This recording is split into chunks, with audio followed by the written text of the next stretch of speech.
Sama, konnichiwa. Nowadays, Malaysia kara kimasu. Dozo yoroshiku hajimemashite. Do you know the meaning? It means, ladies and gentlemen, hello or good morning. I am Narazah. I am from Malaysia. Nice to meet you. And let's be friends.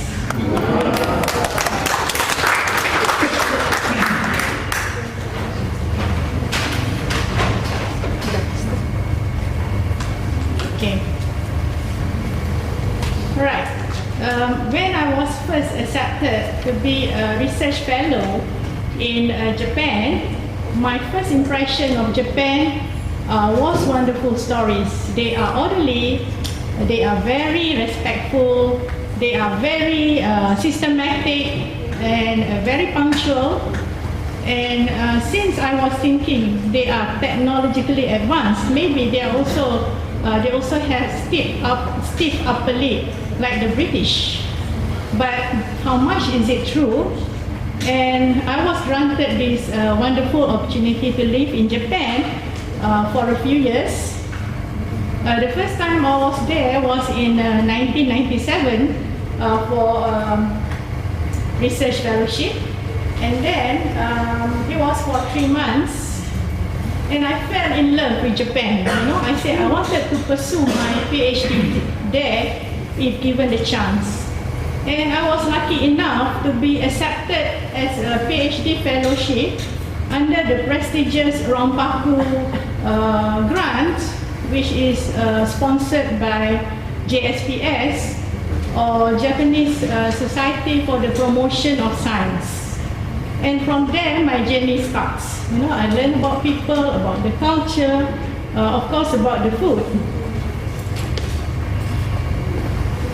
Okay, and my first perception of Kobe is this: very clean, they are very respectful, which is correct, and they are very disciplined. Look how they line up on the escalator, only on the right side. But in Malaysia, kadang-kadang kita kiri, kanan, tengah, right.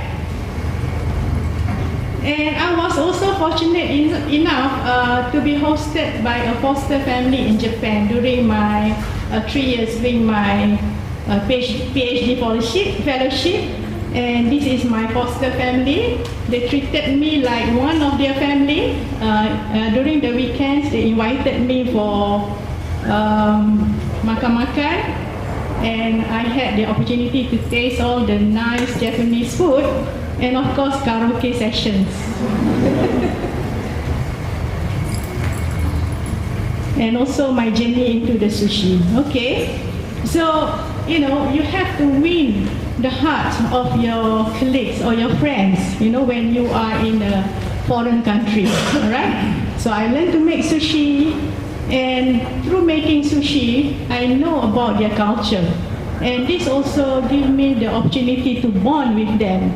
And anyway, you can never go wrong when the subject matter is food, right? Okay, so when I finished my PhD, of course I came back with PhD and also a certificate in sushi making. I went back home and I wanted my family, my children especially, to savor the delicious foods that I tasted in Japan. So I started making sushi for friends and family, and I used this experience to gain more knowledge. You know, I also bought books in Japan about sushi making, and that book actually has been my kitab lah. In fact, last night was when I was making sushi, I used to refer to that book. I refer to that book as well. And back then, internet was never a thing. Tak ada wifi, tak ada Google, kena beli buku. And this is my Bible, my kitab suci lah, sushi. I refer to this book. Right? Sebab tak ingat kadang berapa 4 cups of rice, how many cups of water. Buku ni pun dah lusuh dah pun. Okay? And well, in 2014, I was lucky enough to be accepted as a visiting professor in Newcastle, University, UK, and I was asked to conduct classes by who else besides me. We had a great time giggling, making sushi, you know, and again, the bonding among us was there, you know, among the other Malaysians from other universities as well. Maybe you can see some of familiar faces.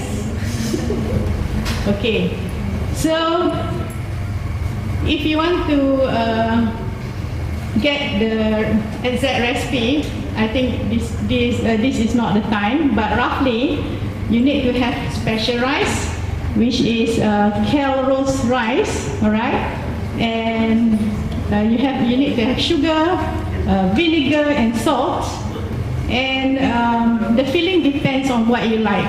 It can be egg, it can be cucumber, and the other thing that you need is the seaweed, the sushi seaweed. You can get this in supermarkets.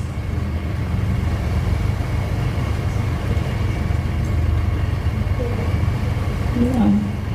So this is the video. Okay. So after you have prepared the ingredients, it's time for rolling up. That's me, disregard my batik sarung. Yeah.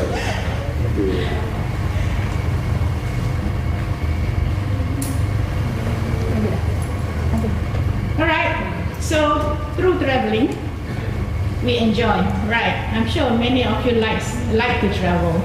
But at the same time, you discover, you appreciate, you know, the people, the country, the culture. This one can enrich yourself, alright? And from my experience, through making sushi, it reflects to me, you know, it gives me a reflection, you know, sushi, mana dia? Sushi.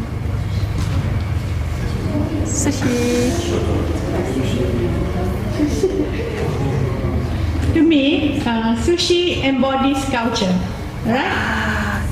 You have to cut it accurately, right? It's very tidy, and then it also reflects a mode of healthy lifestyle.